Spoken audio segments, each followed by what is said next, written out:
Good morning.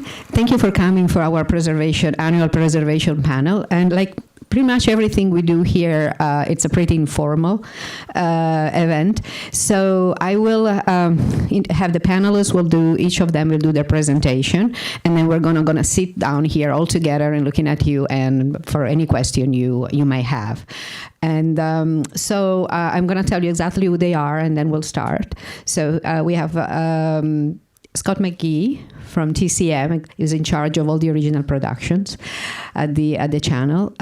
Terry Lawler, who is one of the founders of Women in Film and Television and part of the Film Preservation Fund.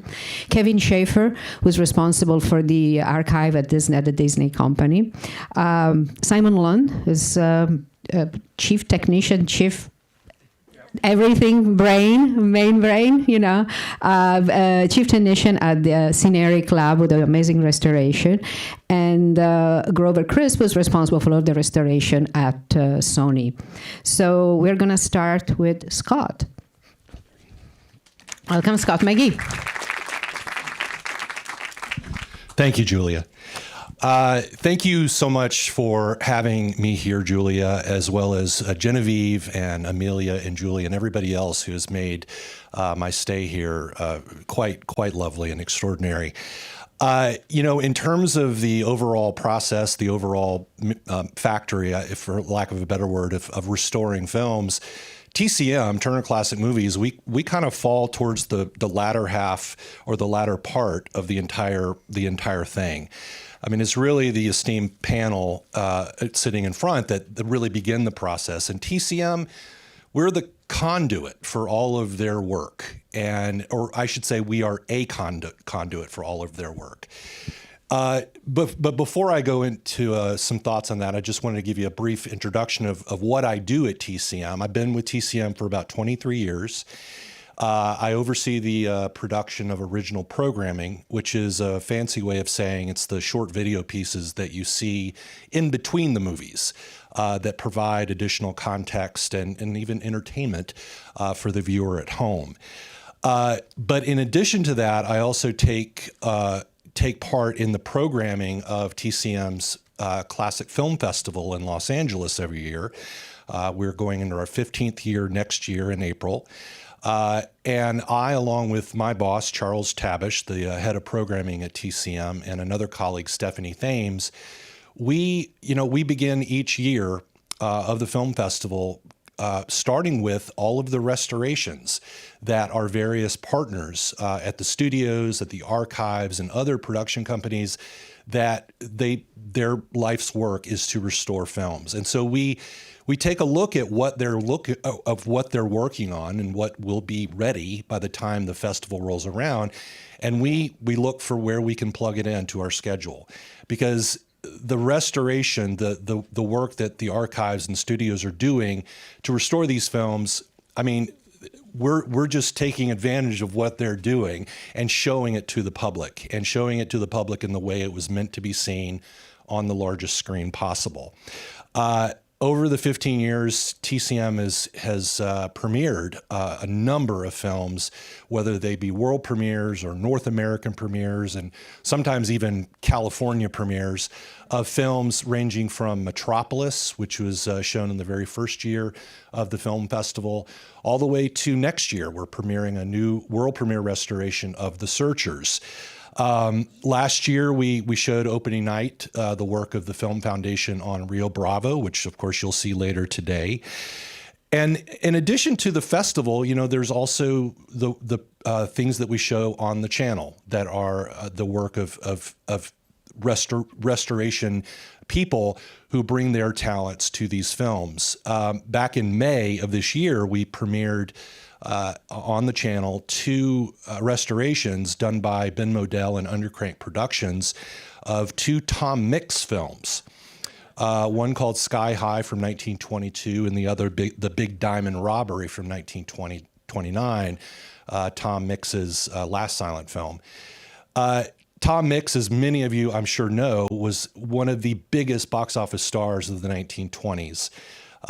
He was known by distributors as the Rent Man. or I should say, sorry, exhibitionists, as theater owners, known as the rent man, because anytime they showed a Tom Mix film, rent was taken care of for that month. But sadly, most of Tom Mix's films have disappeared. They disappeared in the notorious Walt fire of 1937, wiping out most of the Fox film library. And Tom Mix was a heavy casualty of that fire. So what TCM, one of the things that we're pledged to doing is to reintroduce people to these figures, whether they're actors like Tom Mix or directors or screenwriters or filmmakers who have been given a short shrift when it comes to the history, most notably women filmmakers and African American filmmakers and other people who are who worked outside of the Hollywood system.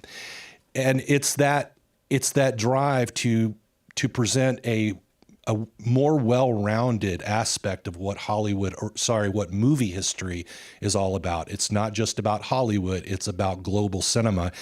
And that's the tack that TCM takes. But it's the work that these guys do that give us a lot of purpose in showing these films to a wider audience. And some of the studios and archives that we work with on a continuing basis include Sony, the Library of Congress, the Academy, UCLA, Universal, Warner Brothers, everybody. And it's that relationship that we feel most proud of, is being able to have that conduit, being able to act as a conduit for their work. It's it's a dream job for me to be able to take advantage of that. And I would just say that I'm very thrilled to be able to speak in front of you along with the men and women who do this work. Because, I should also add that the whole procedure of restoring films, as I said, TCM takes hold or takes part in that later in the process. The last part of that process of restoring and preserving films rests with you, with the audience. Because if the audience is not there to see these films, to see the work of what they do and the work of what we do of bringing and presenting these films to you, then it would be all for naught. So I want to thank you for your continued patronage of the Sag Harbor Cinema, other places like Film Forum in New York, places in LA like the Aero Theater, the American Cinematheque, the New Beverly. I mean, MoMA. They're constantly showing films. In fact, I should note in closing, I'm based out of Atlanta, and so whenever I read about, say, the newest lineup of films that Dave Kerr has programmed at MoMA, the first words out of my mouth are, "Curse my zip code," because I can't get there. I live in Atlanta, so it's just the proximity of being able to see this work is something that I hope you always keep in mind to take advantage of as much as possible, because preserving these films. It's about preserving the cultural memory, and you alone can do that. So I want to thank you for that, and thank you very much for having me here. Thank you.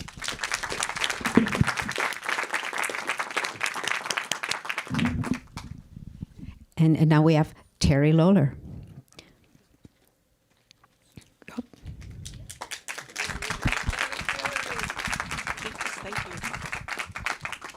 Hi, good morning, everybody. Thanks so much for coming. So I'm with the the Women's Film Preservation Fund, which is a project of New York Women in Film and Television. And we have a little clip here to show you of some of our work before I get started with my remarks.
So I want to just talk about how the fund is structured, how it came to be, and some of the important films that we've been able to save. The Women's Film Preservation is it was the first and is still the only organization of its kind in the world that is dedicated to preserving the work of women filmmakers. We look at films in which women have had a major creative role, so it can be director, actor, editor, producer. We have found work by women going back to 1910 in which they have fulfilled those roles. The fund was started in 1995 by New York Women in Film and Television and the Museum of Modern Art. It was the brainchild of Barbara Moss, who is here,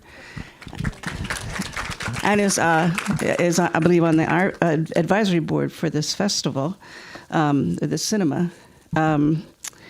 Barbara had the experience in film school when she asked her professor why they weren't studying films by women, and was told there weren't any.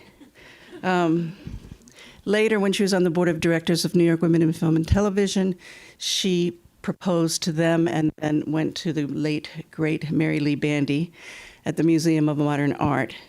And the two organizations established the Women's Film Preservation Fund. Now, I'm sure most of you know, or many of you know, that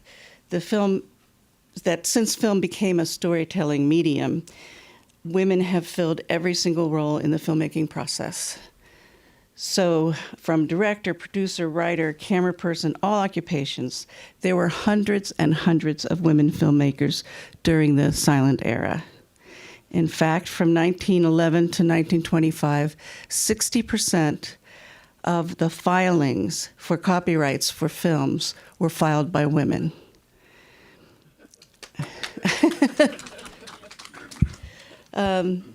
So we are the WFPF, as we call ourselves. We're a group of professional women in the industry. We're volunteers, and we raise money to provide grants to archives and filmmakers for preservation and restoration. We had, at the beginning, and still have many supporters and partners within the industry. I wanted to mention Cineric, which they have helped us save many important films by women. We also have worked with Kodak, UCLA, Eastman House, and we continue to partner with MoMA, which has exhibited many of the films that we have preserved. So we've preserved a remarkable spectrum of more than 100 American films. The works... She said 150. Oh, dear. This must be from an old notebook. 150, that's great. So these include works by early feminists, women of color, social activists, artists that represent a unique and irreplaceable part of the nation's cultural history. We have preserved films from every decade of the 20th century, starting in 1910, and films as late as films made in 1990 can also need restoration and preservation, so we have some of those on our list as well. And all films need preservation by being preserved in a proper climate-controlled facility, as I'm sure you all know, or I hope you all know. We have preserved many films by the original women film pioneers, 4 from Alice Guy Blanchet. Is that right, Barbara? Two of which were shown yesterday at the Women's Film Pioneers presentation. Several by Lois Weber and many by lesser-known but really important women filmmakers. We've preserved Academy Award-nominated and Academy Award-winning films like Harlan County, USA, The Wobblies, and Union Maids. Early feminist films like Janie's Janie and Anything You Want to Be. Other titles include Dirty Gertie from Harlem, an early black cast film, and That Man of Mine, which you saw a little clip of. It was Ruby Dee's first starring role. We have saved several films by Maya Deren, one of the most important experimental filmmakers of the 20th century, and the films of many other groundbreaking experimental filmmakers, including Reassemblage by Trinh T. Minh Ha. We've also preserved animated films, including Windy Day by Faith Hubley. There are home movies, movies by nonprofit organizations, and films that seek to document communities and ways of life. We were able to preserve the Emmy Award-winning film Playing for Time about women, a women's orchestra who survived the Holocaust by playing music at a concentration camp. In our most recent cycle, which hasn't been announced yet, so I might get in trouble for this, we are going to be helping to preserve the first film made about women and AIDS. The last project I want to talk about is a film called Rated X.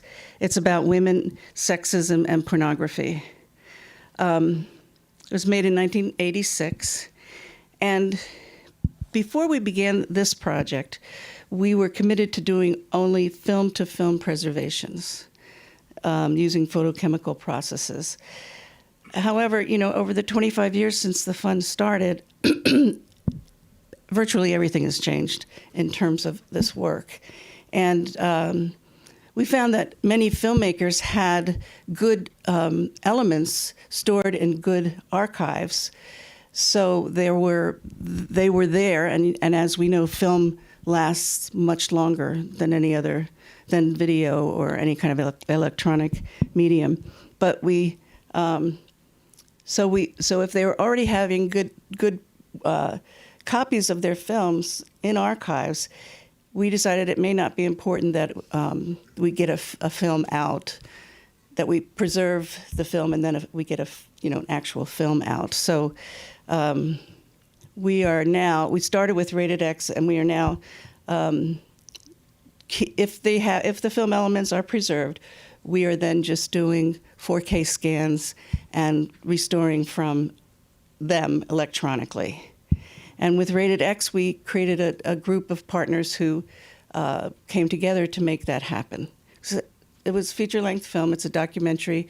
It's not cheap to make that kind of to do that kind of work. But we UCLA donated a 4K scan. Indie Collect did the color shading. Goldcrest did all of the deliverables, and the Women's Film Preservation Fund, Sundance, and Women Make Movies donated cash that was needed. So we really hope to expand these kinds of partnerships to be able to have everybody put in what they can, and so that it's not such a big burden on any one organization, and we can work together to save films by women.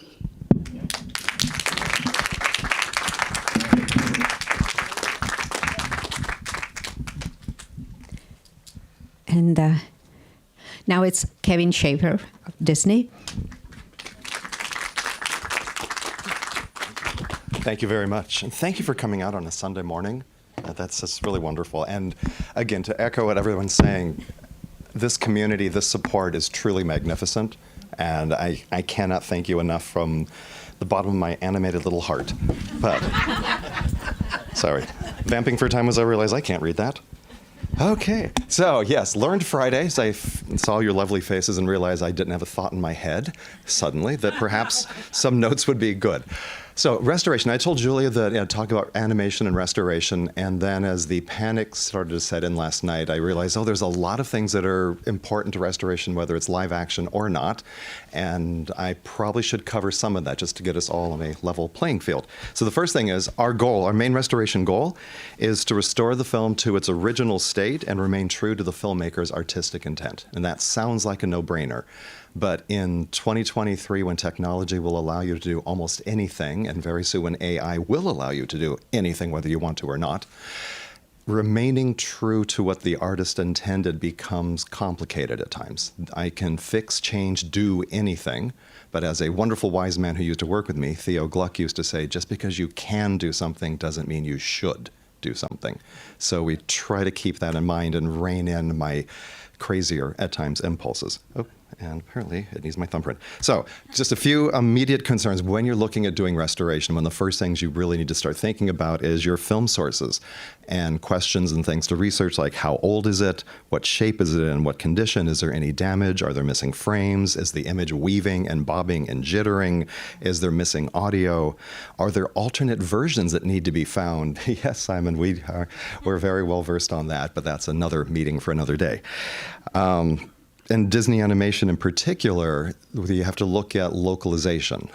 We as a company have for many, many, many decades now, at times, tried to ensure that if you're in a non-English language speaking country, you could watch the film and not be pulled out of it. So important signage, important text, letters would get translated and localized. And some of those records are convoluted. We recently finished working on Snow White, where, for a quick example, because I'm going down a rabbit hole and I don't have time, when she walks into the bedroom of the dwarves and she sees all their beds, their names are carved into the headboards. It's really quite charming. But if you're watching this in France, we don't want you to get pulled out by seeing Goofy or Happy. So the animators went back and reanimated at least the establishing shot in, I believe it was 13, 14 different languages. Now, you see those beds 3 or 4 times in the course of the film. So someone, probably an accountant, took a look at the profit-loss ratio and determined which markets were large enough to really support the extra time and money and work. So I believe it's Germany and France, all the shots are translated. But in Swiss and Spanish, just a few of the main shots are, and in most languages, just that first shot is, and then it's just in English. Or when Snow makes a pie for Grumpy, and you get an overhead shot, and she writes Grumpy and icing on the top. Grumpy doesn't always translate well, let alone on something that'll fit onto a pie. So they would do something that is called a neutral. And so instead she does like a Dolly Madison cupcake swirl so that if you're in France, you don't go, qu'est-ce que c'est Grumpy? That all needs to be found, and in a case like Snow White, mapped out, because there is, shockingly for an anal retentive company like Disney, which has left great many files for things, there is not a clear roadmap. So we ended up building a giant Excel, language by language, shot by shot, what exists, what doesn't exist, so we can ensure that what gets rebuilt right, because we're trying to recreate that original experience, not just for the US, but for anywhere around the world. So it gets complicated. And somehow I just slipped into my topic, which is restoration for animation. Something else that we should talk about really fast is the image capture. At the time that a lot of our great classics were done early, something called 3-strip Technicolor, and it's now it's like Grover, take over the microphone now, but you'll get stuck with me for this. Basically, 3 strips of film ran through a very large camera, 3 strips of black and white film that were, there are filters, sorry, I'm editing as I go. So you would have a yellow, a cyan, and a magenta filter. So it's capturing the image 3 different ways. You end up with 3 different strips of film that when merged together give you that brilliant, beautiful Technicolor look, which is great. However, you now also have 3 layers of grain, 3 opportunities for a scratch or a stain or damage.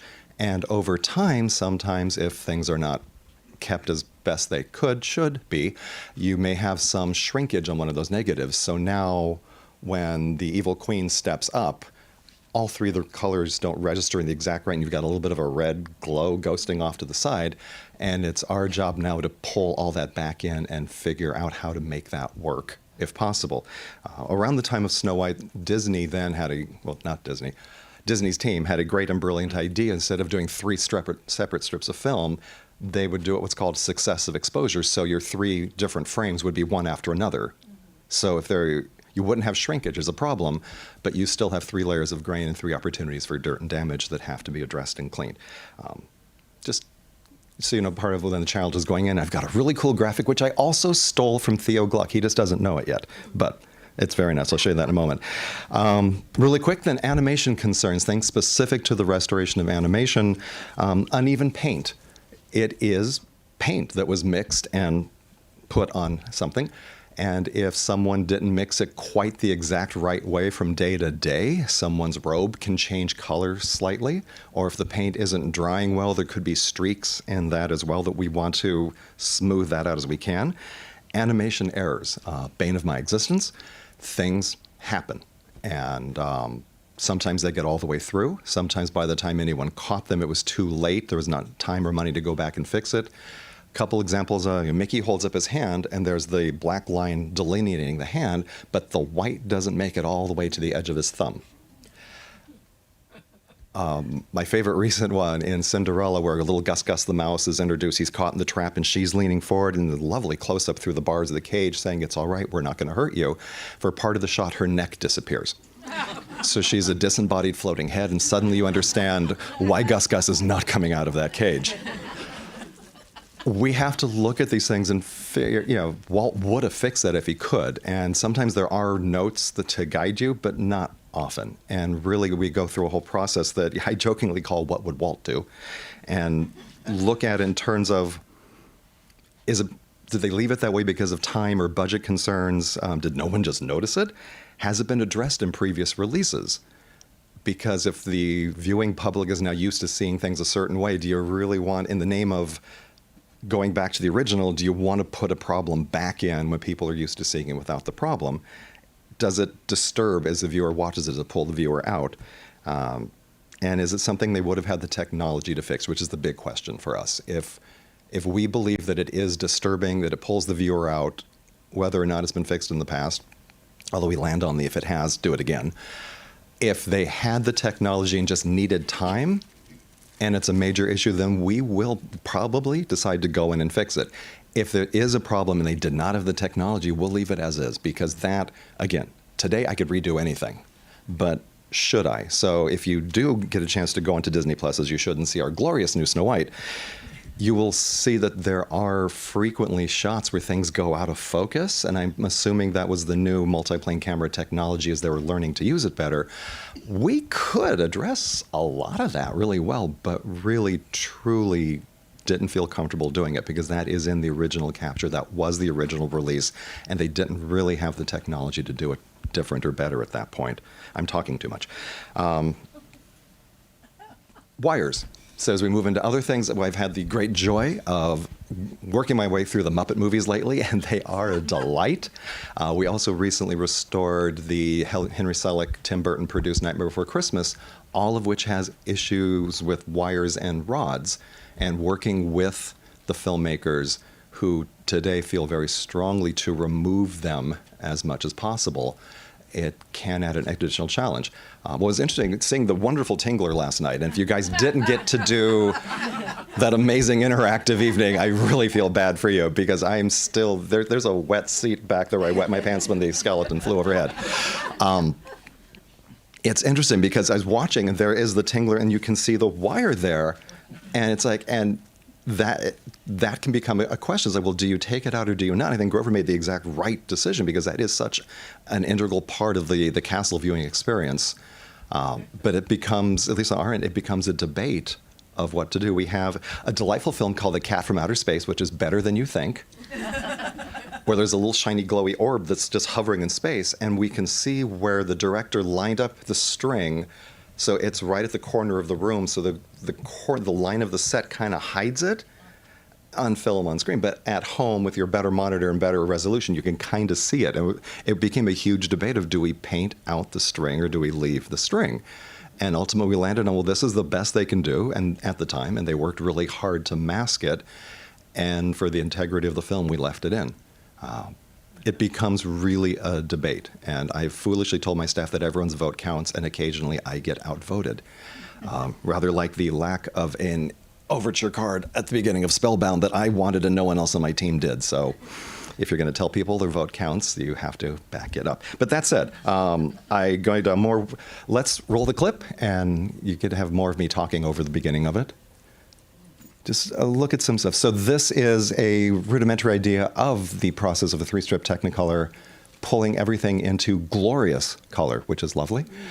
And here you can see some of the weave and the jitter and the dirt that Steamboat Willie, which premiered, the anniversary was yesterday. So, happy birthday, Mickey Mouse, which is great. Just, again, finding clarity. And you'd hope that there's maybe a little more definition in that boat, but there just wasn't. And getting back to that point, at times you're dealing with things that are faded, and there's some damage on the edge of the film. Not everything is held up as well over time, but we can get back to what was the original intention there.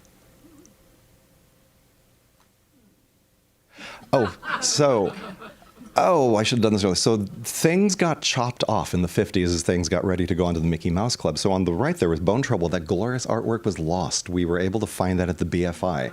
Interestingly, the opening of Snow White is no longer attached to the negative, and no one knows where it is. I don't think I'm supposed to tell you that.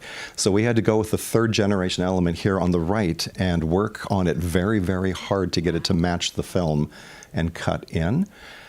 Here you can see the focus comes and goes a little bit. We've got some dirt and issues to address as well. And coming up is the shot when people say, well, what is it you do? Is the clip that I like to show. I believe it's right after this, because here we go. This is what we do. It's a very well-kept, well-preserved negative there on the left, but there's a heck of a lot of damage that you're seeing going across the screen, which with wonderful technology today, we can remove some of that. Bring back the clarity, bring back the color, keep the detail, manage the layers of grain without removing all the grain. This is not a commercial for Snow White, I swear. And then a little bit, something a little more modern, we get into the 50s here, and the pops. Now, in all fairness, the Snow White and the Cinderella, the before shots did have some color grading, so it looks a little bit better than it truly does here. But just to give you an idea of things we're dealing with here, and even with the best cared for negatives in the world, you're still going to have some issues to mitigate. Yeah, we tried to pretend that was just fairy godmother fairy dust, but it wasn't.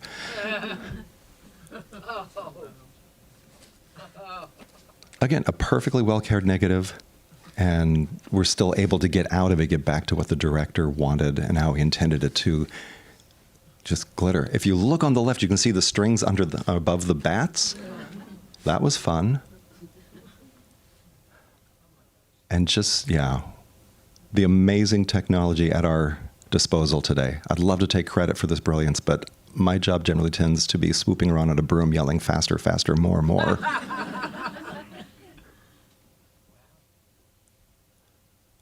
Yeah. And just, yeah, you're still able to capture that. You know, again, people think, oh, it's the 90s. You couldn't possibly have to restore things in the 90s. And just a few full frame, glorious restored shots to send you off on a happy high. Yes, housework is bad, but bubbles help.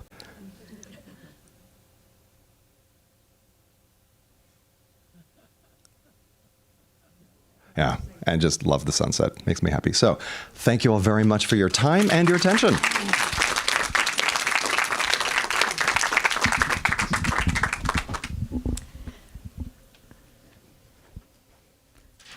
Oh, now it's Simon Lund from Cineric.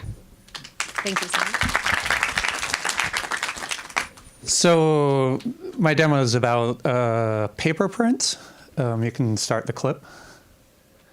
In the beginning of cinema, from the 1890s through the 1910 or so, to make a copyright on a film, they didn't accept films. So you needed to present, but you could copyright photographs. So the solution is, crazily, everybody made photographic prints of their film to deposit. The Library of Congress holds all of these, and there's about 3,000 films there. And paper is a very stable medium, and a lot of these films' original negative is long gone, and all that exists is these rolls of paper. They're difficult to work with because they're unperforated, usually, and they're in a bunch of different formats. This is 68 millimeter. You can, and this is the first paper print I worked on, and I just placed it by hand, frame by frame, on little pins you can see on the top and bottom. But obviously that's not practical for doing 3,000 films. There's been a few attempts at doing these collections. Once in the 40s, actually doing that physically, of placing it frame by frame. This is a film the Library of Congress made about their efforts that they did with the Academy Film Archive in the 70s. The films were stored in a kind of apparently open-air storage facility for quite a while. And they did have some condition problems. You can see here brittleness and general problems. Something important about this is you see some of them have perforations, some of them don't. They're different sizes. Edison had the patent on 35 millimeter film, as you've probably seen it.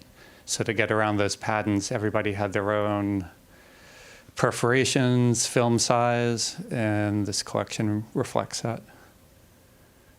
So they actually soak these paper prints in a kind of liquid to rehydrate them, re-dried them. Sort of charming. Timer. I can only imagine this was extremely tedious.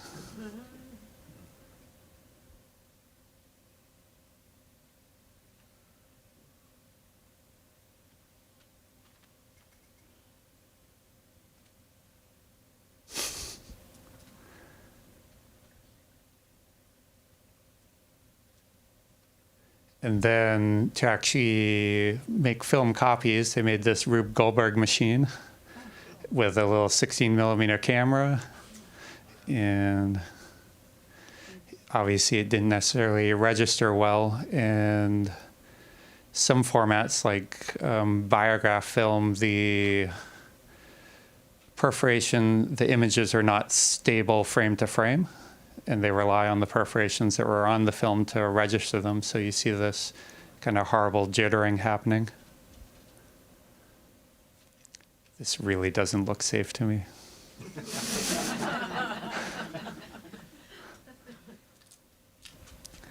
So they went through this process that was as good as it got in the 70s. And then they tried again in the early 2000s with a couple different scanners. And nothing was really working, so speculatively we decided to make a scanner for it and see if we could get some work out of this. So we have a machine shop where we make bits and pieces. It's kind of crazy to make a scanner on spec for something, a job you don't have. The making machines is not easy. There's a lot of debugging in it, that you make the part, it doesn't work, you have to make it again, it's tedious, time consuming. And as we get further into this clip, every time you see the scanner and bits and pieces are different, because I was constantly modifying and putting it, fixing the things. So this was my first try of like a cassette player with a pinch roller, sucking the film across a vacuum plate to keep it flat. It worked, but I kind of abandoned it immediately because I really didn't like that roller on the emulsion of the film. So then I decided making a circular vacuum cylinder that would suck the paper to this cylinder. And yes, it works. So there you see in the back there is basically a vacuum machine putting a vacuum through those little holes.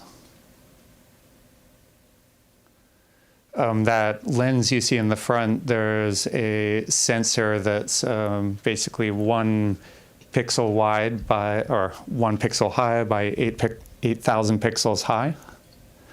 And it's synchronized with the paper going past. So it grabs a very high resolution image of the entire roll of film. So you have one image of the entire roll that's, a 500 gigabyte image.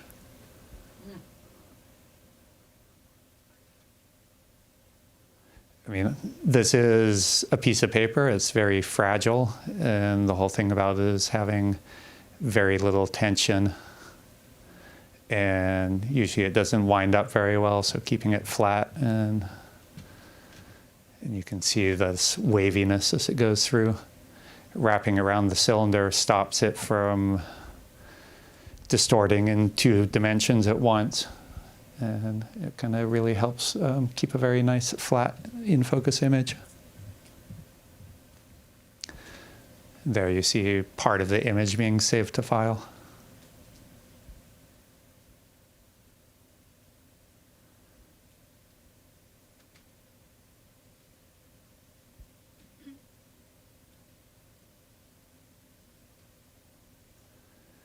This machine turned out to be extremely useful because not only can you put 35 millimeter on it, you can put anything from 8 to 70 on it. And it also works for non-paper films. So if you have a special format or something's too damaged, you see there is a perforated roll. As I said, this is in many different formats. So if you have something that's extremely damaged or dimensionally too unstable to put through a normal scanner, this actually works quite nicely for that also.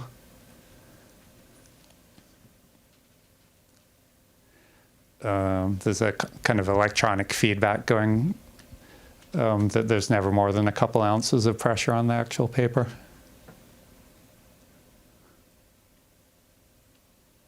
So here is Osage home movies from Killers of the Flower Moon. They actually forced their very shrunken film through a 16 projector and ripped off all the perforations, so we were able to scan it like that. And they used some of it in the actual feature. Here's some very vinegary Brazilian film that they must have stored in the jungle. Not much survived on that one.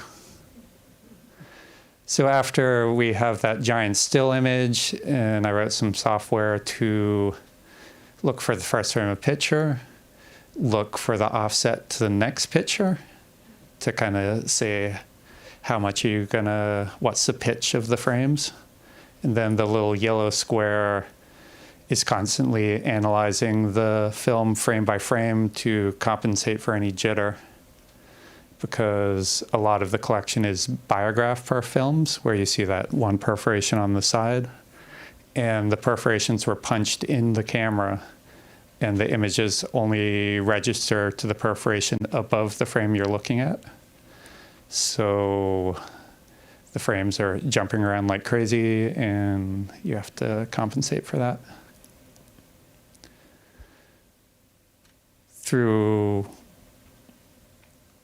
They weren't very careful about handling these films. There is a lot of surface damage. And I think all the steps and storage problems along the way has introduced stuff, but there's still a very nice, sharp image at times.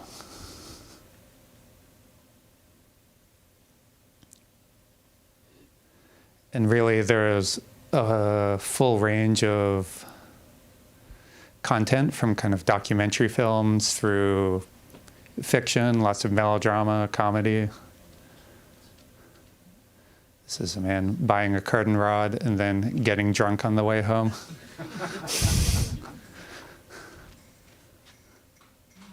And not only the fictional content, but just the details of daily life I find fascinating. It's an extremely important collection as far as who we were 120 plus years ago.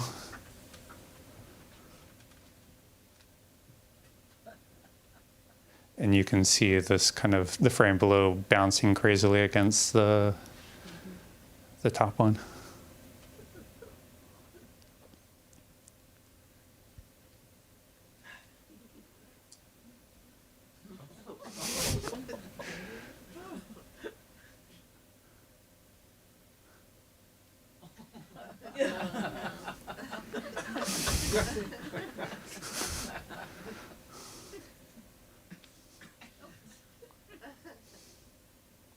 Oh, they already got a new curtain pole.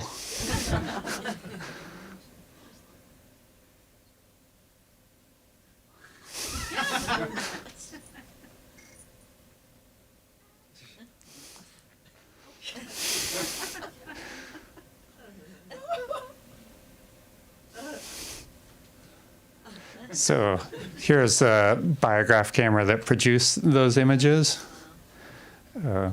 Nice woodworking. I like the key that locks up the mechanism. And you see those perforations on the bottom and none on the top because they were put on in the camera. And there's a little box that collects all the perforations. And there's the printer. You can see where it registers the frame above the gate, which it kind of explains why it jumps around like that. And for comparison, this is an original negative from the same era, from the same process, just to know how much is lost in the paper print process.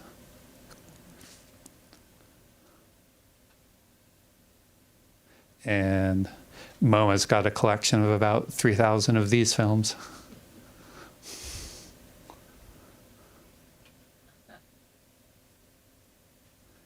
Behind them, you'll see the American Biograph stamp as a copyright protection.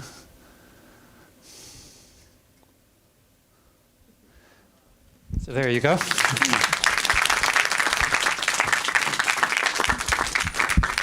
Thank you, Simon. And now it's Grover Crisp at Sony. Yep. Thanks.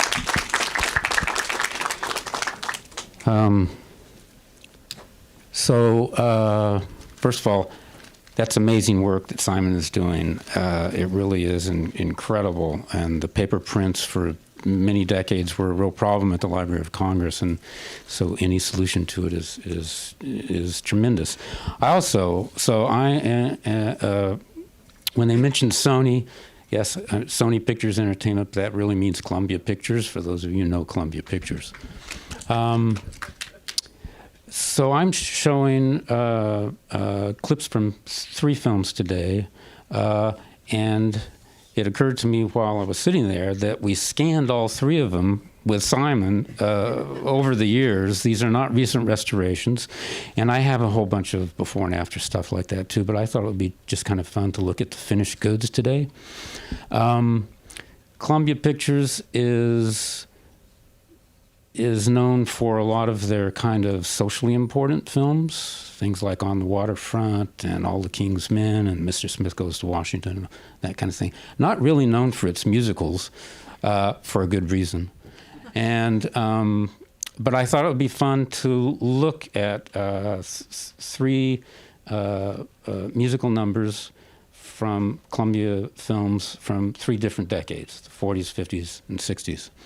And the first one is from CoverGirl. And CoverGirl was a big, big hit that year. I think it was the #1 at the box office the year it came out, primarily because of Rita Hayworth. And but it was really an important film for Gene Kelly because for the first time he had a lot of control over what he was doing in terms of his dancing and everything. And so, and after this, he had a lot of control for the rest of his career, of course. So this just to set the scene, and all this is a Technicolor film. It occurred to me, there's not a whole lot of Technicolor in this particular dance number. But in this scene, Gene Kelly is worried that he's going to lose his girlfriend Rita Hayworth to a big-time Broadway producer. And so he's conflicted about it, and he's arguing with himself, and this dance is referred to as the alter ego dance. And so let's just run it.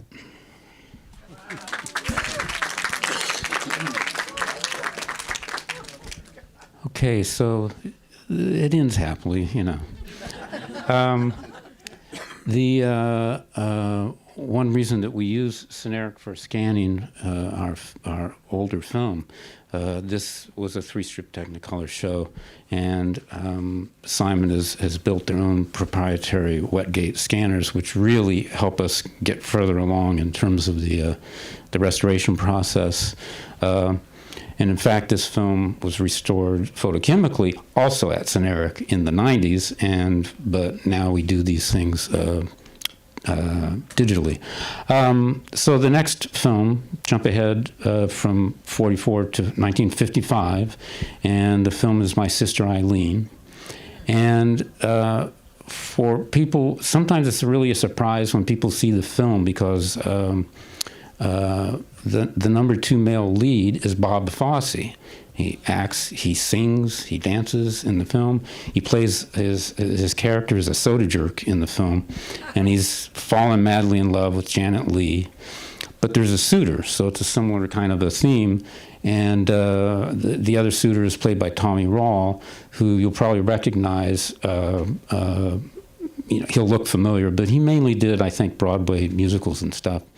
And in this number, they have both escorted her to an audition, and they're hanging around outside waiting. And again, it's another kind of a duel, and we need to reset the screen because it's a widescreen.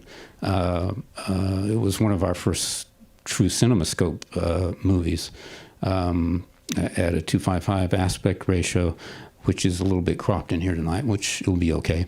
In any case, let's see this scene from My Sister Eileen.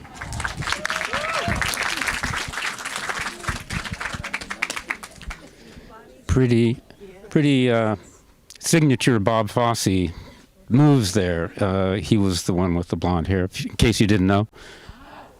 I don't think this is on yet, right? I didn't turn it on. It's just a delay. Well, in any case, you can hear me. So we're from 1955, we're moving to 1963, and the debut of Anne Margaret, and in Bye Bye Birdie. And I hadn't watched this since we did this restoration, which was about 10 or 11 years ago, and until I watched it the other day in preparation for this, and I thought this would be another kind of a good little number to do. Jesse Pearson plays the Elvis Presley type guy, and Bobby Rydell is her boyfriend, and now they're kind of rivaling for her affections. And although unlike these other numbers, this number is all about her. And she, I must say, she is wearing the most perfect Barbie outfit ever. I had forgotten about that when I watched it. But so let's enjoy this number from Bye Bye Birdie. Well, I don't know about you, but I could watch that over and over and over again. I want to give also credit to Sherry Eisenberg, who's the colorist that I work with. She did color with me on all 3 of these films. And I had forgotten in this one, this actually took a long time. So yeah, we watched it over and over because of a lot of subtle light changes throughout that whole number. And so I wanted to make a point of thanking her for that. And I guess that's it. Thank you for light, Sarah, so we're not in pitch dark. So do you have any question for our panelists? Well, first of all, a round of applause, because clearly they didn't just wing it. It's they prepare, and it's very I like it to keep it different. Like everyone can do whatever they want, just to bring in different facets of what happens. And what preserving film is made of. And I think we had a pretty broad spectrum today. So right there. The cinematic heritage of film is extraordinary. Is there another generation that we see coming up to see it? I look at the demographic here, and some of these films I saw in the original, and I mean that we are very youthful. I just want to make sure we understood what I meant. But I just always wonder how we bring the next generation in, which I think is the critical thing. And I don't know how much of an industry effort I'm seeing in really making sure that all this heritage we're preserving is going to be continued to enjoy. And I'm thinking in terms of the Metropolitan Opera that is trying to bring in the next generation in terms of how they are marketing and what they are trying to show. So I'm wondering about that element of this. Who wants to address? Seems like you're on that. Yeah, well, I guess I'll say that is a perennial question that TCM is constantly wrestling with. I can't say that we have a definitive answer, but the one thing that there's one thing that we do not do, and we don't, for lack of a better phrase, we don't dumb things down. We present the films as they're meant to be shown. We present them with hosted intros that provide more context to the film. And we sometimes look at the film with a critical eye. We acknowledge that there, in some cases, like with Gone with the Wind, there might be some aspects of it that younger generations may not, certainly not agree with, or really enjoy. So we try to present the films in a way that's smart and also within the context of newer films. TCM is not just for old movies. Which, in fact, there's no such thing as an old movie, just one you haven't seen yet, right? So we try to show some more current films as a way of creating a dialogue between then and now. And it's an ongoing process, and it's almost a evangelical type of thing where you have to bring one person at a time and present them movies that will capture their interest and capture their imagination. TCM we used to have a franchise called Essentials Junior, and it was a way of presenting movies to kids. I know Film Forum has a Film Forum Junior where they present movies to kids. And the thing is that I believe that children and teenagers will watch films, but you have to show them the right one. You have to show them the right ones, I should say. And deciding which ones you should show, that's just a matter of just knowing who your audience is. And, there's, so it's an ongoing process. And I don't know if there's a definitive finishing line to that question, but it's something that will, always be here. And it's not just movies. I mean, other cultural means of expression wrestle with the same things. And sometimes there's unexpected progress, such as the resurgence of LPs, records, when it comes to music. I think kids these days, I think they're recognizing that there's an intrinsic value in enjoying and appreciating music in a way that is not disposable. As much as I love the digital delivery of music, for example, it's very ephemeral in that you can turn it on and off, and you can do other things. You could do housework while you're listening to your favorite Frank Sinatra track. But with a record, you're forced to center yourself and to pay attention and to allow the music to sweep over you. And I think movies are act in the same way, in that you have to present the films in a way that is going to appeal to them, but also to stay true to the intentions of the filmmakers who made the movies. So it's, as I said, it's a great question, and it's a question that we always get every year at our film festival. And the work continues. I think this is the best thing I can say. I just wanted to add that exhibition is so important. It's one of our main mandates that I didn't really mention it too much when I was speaking before, but there are, like This Cinema, MoMA, Film Forum, BAM in Brooklyn, Metrograph. There are a lot of cinemas that we partner with to show the work after we've preserved it, and we've been very lucky or fortunate in that we do get audiences, both young and old, to see these movies. Yeah, and it's true that it is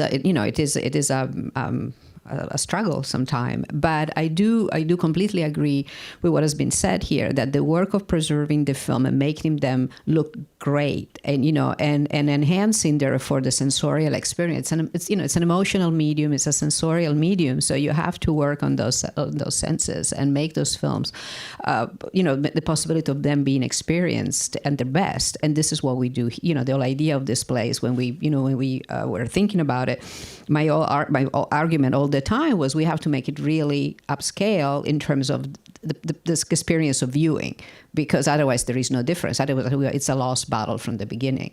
So, and we increase. I think Genevieve was telling the other day about 20% over since last year, the amount of people that come to the cinema. That's a huge thing. It's a not even 3 years old organization, and a lot of them are young. So it's detailed work. It's a lot of detail. First, I want to say, Julia and everybody, thank you so much. I mean, if this is ever proof... Barbara, the mic. Oh, sorry. If this is ever proof that the good is in the detail, thank you so much. I learned so much from each of you. Really remarkable. Quick question. We all know how expensive this is. Are you gentlemen from the studios, are you given a budget every year, or is that something you have to ask for? Well, it's changed over time at my studio, and so the answer is yes. Of course, there's a budget, but unlike in years past where I would come up with a budget, it's more of a kind of a pay-as-you-go situation now, and a lot of our films we restored in a classical way photochemically years ago, really beginning when Sony bought the studio in 1989, and it was throughout the 90s and in the early aughts, there was a massive amount of photochemical restoration and preservation taking place. So all of which was budgeted at the time. But since then, with the kind of work that we do now in 4K and for 4K release, and also in theaters, because we have a very aggressive and successful repertory program at our studio, it's the work that I do is more a reaction to what the studio wants to do, what they want to release, what home entertainment wants to release. We've been releasing these boxed volumes called Columbia Classics for the last 3 years. The first one was the summer of the pandemic when it was released, and it sold out like almost overnight. And I think because people were at home and, this was a new thing, but we're now up to coming up with, volume 4 and 5, and they're all hugely successful, and they're all brand new restorations of films that we restored previously at a lower level, so to speak. So a lot of the work now is based on a reaction to what I would call the marketplace, and some of that, of course, are just consumers who lobby, how come you don't release this film? And then we look at it and go, yeah, why don't we? So we do that work, or other reasons having to do with ancillary sales, somewhere else. Netflix, they don't want anything unless it's in 4K. Forget it, That kind of a response from the studio to our clients. Anyway, that's a long-winded way of saying nothing, really. Similar to what he's saying, things have changed. So there was a time when home entertainment, DVD, Blu-ray was driving everything. It was a huge market, and it was great. Not quite truckloads of cash being brought to the back door, but it was easier to go forward and say, I think this is what we should be doing. And as long as the vast majority of it had a marketable, oh yeah, people will want that, I can sneak in a few things as well because they got the big stuff. Budgets are being reduced year by year now. DVD, it's dying out, we're being told. Everything's gone to streaming. Getting things onto streaming services gets a little harder sometimes. There is at times an attitude of, well, what you have is good enough. I've been at Disney for 31 years now. I started when I was 4. But I've worked on Mary Poppins twice. I've worked on Beauty and the Beast twice. I've worked on Cinderella, Snow White twice over the years. Technology keeps changing. The ability to do things better keeps coming along, which is great. Your monitors at home keep getting better, and they need something better than what was before, which is also great for the art of restoration and preservation. But I'm finding now that everything is moving to more of a streaming background, and everyone's being very cautious right now because I'm sure you've read or have probably invested. Streamers are not making the money that they were at some point, so suddenly we're in a contraction stage right now. I do have a 5-year plan. I keep sending it upstream. I put in my tutu, I dance, I try to entice. Sometimes it works, sometimes they laugh. But what helps is also when new things are coming along. So, not to sound like a corporate shill, but just because I happen to know, there are plans for new versions of Tron, 3 Men and a Baby, Sister Act coming down the pipeline. That gives me the opportunity to go back to the money keepers and say, well, wouldn't you think it's wise to have a 4K UHD HDR Tron, which would be fabulous and lovely and wonderful, and it's great for the technology. And while we're at it, also Sister Act 1 and 2, 3 Men and a Baby, 3 Men and a Lady, so everything is at the highest level possible quality. And then the budget that I do get for the year, I can supplement that with work that other business units are willing to pay for to supplement theirs. So I can feed the beast with the big ticket selling item like Tron, and then use my money to do Spellbound and Lifeboat and Blood and Sand. And pray that if you build it, they'll come. But to your point, you've got to get them there. And to that, I'm going to reach out to you guys as parents and grandparents. You know, if you teach them at a young age, this is important, you should watch these things, they'll learn, they'll grow up learning to do it. If we don't get the kids to watch it, they don't build that love for these things. And I think it's important that we as a community do that as well. I have a question for Simon. Simon, how do you find, how does one finance, I mean, how is a project of major cultural importance, like the paper films, how does that get financed? Because that's a collection of the, gigantic, there's no corporation behind it. How do you do it? How do they do it? Well, at the moment, it's not financed, is the short answer. There is one woman who made a small fortune in the medical industry and has a passion for these films and is preserving 10 a year. But there are 3,000 of them, and it's more than an individual can afford to support. I've been, with the cooperation of the LOC, knocking on every door to see if I can get somebody to finance it. I mean, unfortunately, in the U.S., the government doesn't have a lot of money for this sort of cultural project. So it's really up to kind of private funders, and that's very complicated, and it's not a small amount of money. So. Shane. Hi, I was just wondering. Speaking of Scott's your answer reminded me of this. You're just talking about how kind of vinyl and LPs have come back into vogue. I've noticed a similar trend as far as exhibition goes, at least in New York, in the city, I mean, of seeing 35mm prints getting a serious following and traction in the repertory theaters, to the point where a show played on 35 will almost certainly have more ticket sales than a DCP of that same film, because there is kind of a strong cult behind it. And obviously all this new work is being done on DCP and it looks great. But are the systems in place, at least for studios and distributors, that those prints are going to be continuing to be in circulation for the next, let's say next 10 years? Because obviously the prints are going to the show prints are going to get worn out and retired. Is there still that kind of effort in the studios to keep 35mm prints still available for circulation?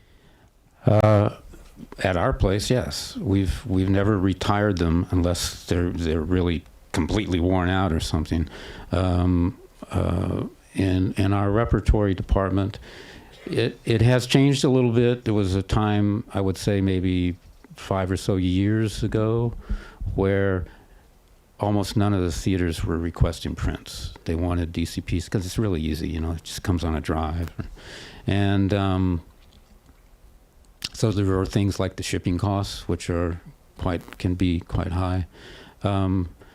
So all of our prints, and there are quite a few titles that we still have prints on, and I'm talking about legacy prints that are in circulation and will be, and as long as they're requested. But yeah, there is a kind of a nostalgic type thing going on in terms of people wanting to see prints, even if it's an unrestored, just old release print versus a brand new, say, 4K restoration, which frankly, you know, bothers me because I want the restored work to be shown. But I also get the idea. You know, we have nothing against film. We love it. In fact, I wish all our current films were shot on film, but they're not. They're mostly shot digitally. I wish they were shot on film because, you know, we would have that negative to go back to years from now. For example, when now that we do things in 4K, if we have the film to go back to, it renders a much better resolution, and things that were shot on high definition tape in the early part of this century, for the most part, they are what they are, you know? So there's no 8K scan going to happen of those, like would happen with one of these films that I showed today. So we'll see, but going forward, we're not going to be making a lot of prints. So these legacy prints I'm talking about actually are quite important, but it's pretty difficult really to get prints made on the library type titles. That'll happen on Chris Nolan's film because it's a Chris Nolan film, and there'll be a lot of prints made and stuff like that. Paul Thomas Anderson is another one of those. But those are new films, and they're going to make a lot of money. It costs a lot of money just to make one print right now compared to what it used to be. I mean, a lot more than what it used to be. So those prints are also very important. When we do a restoration, we always bring back the studio print, look at it, and say, what should the film look like? And that's a very important reference. Yeah, but it's true that the 35 is an attraction, even if the print is beat up, you know. And and it's unfortunate. Yesterday we show 35 millimeter of Little Caesar. You know, it's a film that I really wanted to show, and that's all Warner had. And the print wasn't particularly good, but it's what they have that allow. You know, I'm sure possibly they have a in the library one, kept that they don't share. But this is we're told, that that's what we do, and it didn't look great. It needs a good print, a new print, but. It will never get made until the film is canon. Then I'll go to 4K. This also reminds me, in terms of the changing attitude on the kind of work that we do. In the early to mid '90s, I started going to some festivals where, they were like in Bologna in Italy, where a lot of films are shown from every decade, and but. Specifically at that festival, I was the first studio person to come and show a restored film, a new print. And this was all photochemical. It was 35 millimeter. That's what we were showing. And there was such a pushback from a lot of what I would call the old timers, because they like that nostalgic thing of seeing an old film, old, and so the exact same thing happened when we started doing things digitally. And there was that, well, no, I'd rather see a new print than a new DCP. It was a very similar reaction, which is, it's the technology that you start getting used to. And now for example, there's a kind of a nostalgic thing for CDs as well, not just vinyl, but CDs and also cassettes. So it's weird how impossible to be nostalgic. VHS like VHS is impossible. One last one, and then we go upstairs. No, you. Yeah, we have to make room for the next show. Thank you all for coming. And just to sort of definitely echo the interest in 35 millimeter for theatrical release, but for sure the 4K restorations for home video is always something to look forward to. And then also thinking about getting young people interested in films. I mean, I know personally, like, exposure at a young age was absolutely the thing, and TCM played a huge part in that. You know, I think of Robert Osborne as still a very comforting figure and everything. And thinking about the shift towards streaming often feels harder to, as an individual, as a consumer or whatever, indicate where the interest is for the things that we'd like to see get restored, and, you know, how to push for those. It's been touched upon already, I guess, but what can individuals do to demonstrate that interest in the preservation of these films and the wide availability of them, the distribution? Because I know, like, for example, Disney owns the 20th Century Fox catalog now.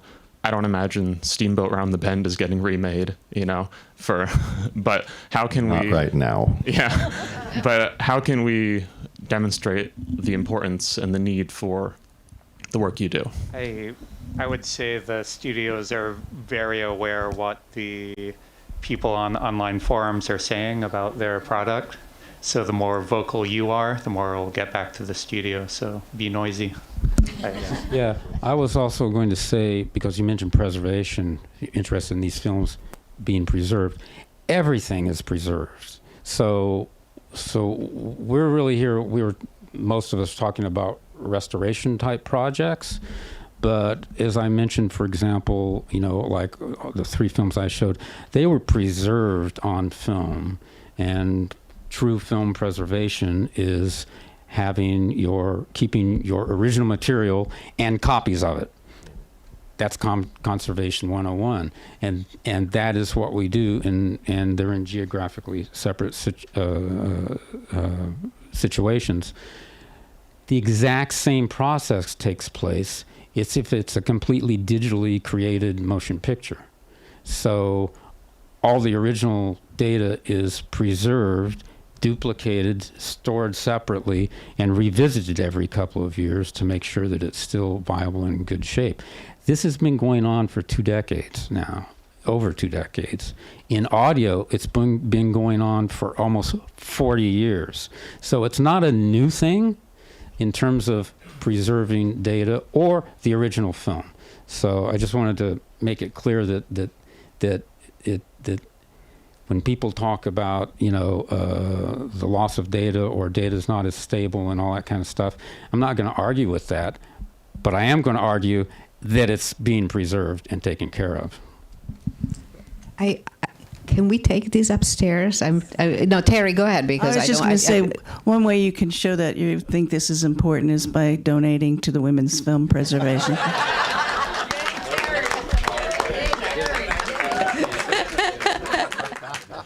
Well, I'm sorry. I want them to be able to get the room ready for the next show. But if you all come upstairs, the conversation can continue. It's on the 3rd floor.